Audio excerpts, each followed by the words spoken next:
Assassinations चलेंगे, uprisings शुरू होंगी, ये सब कुछ होगा, इकोनॉमी को स्क्वीज किया जाएगा, सैंक्शंस और लगेंगी एंड सो ऑन। तो अब ईरान के पास क्या है? आई वांट टू सी कि ईरान क्या करता है। अगर ईरान इस वक्त कुछ करने की पोजीशन में नहीं है, या जो अभी उसने डिस्प्ले किया रिटेलिएशन का, आपको लगता है कि उसमें उनकी धमकियों के बरक्स वैसा कुछ नहीं हुआ? जैसे उनकी एक धमकी थी कि इख्तिताम अब आपके हाथ में नहीं है, हमारा रद्देअमल इंतहाई सख्त होगा, अभी तक वो वैसी सख्ती दिखा नहीं सके। What about China? अब एक डील जो चाइना के साथ इनकी चल रही थी, जिसके बारे में ये कहा जा रहा है कि वो बाकायदा उनके जो एयरक्राफ्ट हैं, वेसल्स हैं, उनको सिंक कर सकती है, वो जो एंटी शिप उनकी सुपरसोनिक मिसाइल है। अगर ईरान की जानिब से ऐसा कोई इकदाम किया जाता है या ऐसा कोई थ्रेट नजर आता है, तो चाइना का या रशिया का आप इसमें कितना हाथ समझेंगे बिहाइंड द सीन्स? देखिए, हथियार तो दिए ना चाइना ने और रशिया ने। ईरान के पास अपने हथियार तो है नहीं जी। तो हथियार तो दिए हैं और अब साथ साथ देते भी जाएंगे वो।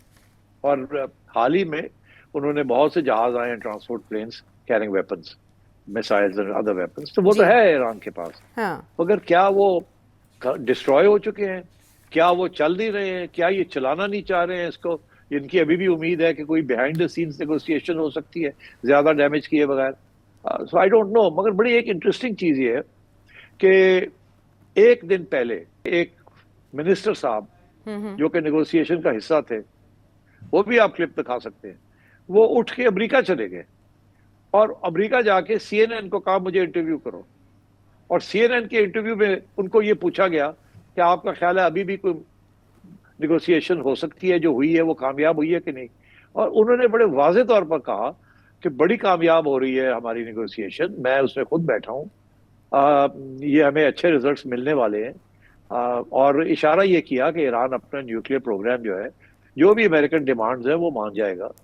इस किस्म की बात की उन्होंने। जी, वो मान के फॉरेन मिनिस्टर थे और उन्होंने कहा कि ईरान राजी हो चुका है 0% यूरेनियम एनरिचमेंट पे, और ये इंटरव्यू उन्होंने CNN पे ऑन रिकॉर्ड तो दिया। अब आप बताइए, जी। ये गए जाके ये कहा, उनको पता था कि बात तो आगे बढ़ गई है, मगर अमेरिका और इसराइल का शायद कोई इरादे कुछ और है। इसलिए उन्होंने सोचा कि मैं ऑन रिकॉर्ड ले आऊं कि पीसफुल नेगोशिएशंस हो सकते थे, हो भी सकते थे और हो भी रहे हैं। और वो यही बताना चाह रहे थे कि अगर ऐसे ना हुआ तो फिर जिम्मेदारी किसकी होगी और इसके पीछे साजिश क्या होगी। और जैसे ही ये हुआ, उन्होंने एक ट्वीट भी की है जो कि लोगों को चाहिए देखना। उन्होंने कहा कि वो अफसोस का इजहार किया और इशारा यही है कि मुझे पता था इसके पीछे ये गेम है, हालांकि जरूरी नहीं था कि ये होता है। सेठी साहब, इस अटैक के बाद हमने मुस्लिम दुनिया का रिएक्शन तकसीम देखा। चलें, जो दूसरे ममालिक हैं जैसे यूरोप है या और कंट्रीज़, वो थोड़ा स्लो आए इसके ऊपर। हमने देखा ऑस्ट्रेलियन वज़ीर आज़म ने इस पर रिएक्ट किया, उन्होंने ईरानी रजीम की, ईरानी रियासत की मजम्मत की और ईरानी अवाम को हौसला दिया। अरब ममालिक ईरान की मजम्मत कर रहे हैं, इससे आप क्या बना रहे हैं सिचुएशन एक तकसीम की मुस्लिम उम्मा में? वो तो मुस्लिम उम्मा तो ऐसी कोई चीज ही नहीं है। मैं तो कब से कह रहा हूँ कि उम्मा शम्मा तो है कोई नहीं, सबके अपने अपने जाती मफाद है। ये एक नाम ही बनाया हुआ है मुस्लिम उम्मा का। सबके अपने जाती मफाद हैं और वो अपने जाती मफाद देखते हैं। नेशन स्टेट है, इसीलिए OIC और ये लोग चलते नहीं है। तो इसीलिए ऑयल पॉलिसीज के ऊपर नहीं एग्री करते, तो इस किस्म की चीज के ऊपर कैसे एग्री करें? बहरहाल तो वो तो आप ना करें कि जी मुस्लिम उम्मा there is no such thing. अब आइए आपके जी ये जो डिवीजन हो गई है, अभी तो एक बड़ा इंटरेस्टिंग सवाल है, उसके ऊपर मेरे पास जवाब नहीं है अभी। मैं देखना चाहूंगा कि टर्की का क्या रवैया है। टर्की नेटो का हिस्सा है, टर्की के अंदर भी अमेरिकन बेस है। क्या टर्की से भी उन्होंने अपने अमेरिकन बेस में से जहाज उड़ाए हैं या उसको इस्तेमाल किया गया Iran? I would be surprise कि अगर टर्की ने इजाजत दे दी हो। मगर ये देखने वाली बात है ना, क्योंकि टर्की और पाकिस्तान और चाइना जो है वो तो ऑलरेडी एक अलग कैंप में जा रहे हैं। तो अब टर्की का क्या रवैया रहा है on this, I don't know. और देखने वाली बात है कि टर्की एज नेटो उन्होंने क्या किया या क्या नहीं किया। मगर यूरोपियंस का जो रिस्पॉन्स, हाँ क्या कह रही हैं आप? उन्होंने सिर्फ मॉनिटरिंग बढ़ा दी है सरहद के साथ और ज्यादा उधर तवज्जो मरकूज कर दी है इंस्टेड ऑफ दूसरी जो लाइन है उनकी सरहदों की। वो तो ठीक है, मॉनिटरिंग तो करनी चाहिए ना, वो तो रशिया के बजाय ईरानियन बॉर्डर की तरफ। हाँ, तो अब ये है कि रशिया और चाइना आप देख लें चाइना का बयान ही आया ना कि दे कंडेम दिस, जी। और रशिया भी यही करेगा कि मगर रशिया का तो अपना प्रॉब्लम है ना, उन्होंने तो ऑलरेडी यूक्रेन के अंदर एक मुल्क की सॉवरेनिटी तोड़ी हुई है, तो यहाँ भी अमेरिका इधर ईरान की कर रहा है। तो इस किस्म के मसले हैं in this new world order. अब we have to wait and see कि ईरान को बचाने वाला कोई नहीं है, there is going to be no help coming to Iran, and हम सब बैठ के देखते रह जाएंगे। ईरान को भी उसका वही हशर ये करने जा रहे हैं जो इन्होंने सीरिया का किया या उसके पहले इराक का किया, एंड सो ऑन।